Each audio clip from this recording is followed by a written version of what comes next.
আজকে অনেক দিন পর পিহু বাইরে ঘুরতে এসছে, প্রায় এক সপ্তাহ পর। হ্যালো এভরিওয়ান, আমি সুচরিতা। আমরা কাতারে থাকি। কাতারে তো কদিন ধরেই বৃষ্টি হচ্ছে, আর সেই সাথে প্রচণ্ড ঠান্ডা পড়েছে। পিহুকে বাইরে কোথাও ঘুরতে নিয়ে যায়নি, না কোথাও পার্কে নিয়ে গেছি, না কোথাও মলে।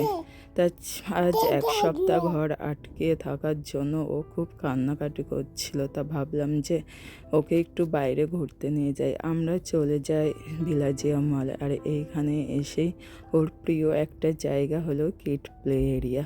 এইখানে আসলে আমার মাম্মা খুবই খুশি হয়।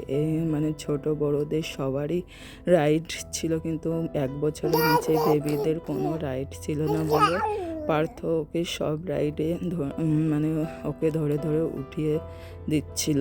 আর ওকে নিয়েই দেখো কতটা ও খুশি। বাইরে এসে ওর রিয়াকশান দেখেই বুঝতে পারছো। ফার্স্টে ও টম অ্যান্ড জেরির সাথে দেখো কতটা ও মানে গল্প করে, আর কি ভাষায় যে এখন ও গল্প করে আমরা কিছুই বুঝতে পারি না। আরও অনেক কিছু ছিল, ঘোড়ার পিঠে উঠেছে, তারপরে এই যে মাংকির সাথে খেলা করছে, তারপরে আর একটা ফ্রেন্ডের সাথে গল্প করেছে। ও অনেক কিছুর সাথে মানে ও রাইডে উঠেছে, একদম ফ্রিতে মানে উঠে চলে এসছে। আর সারাদিনের জন্য তোমরা বুক করতে পারো।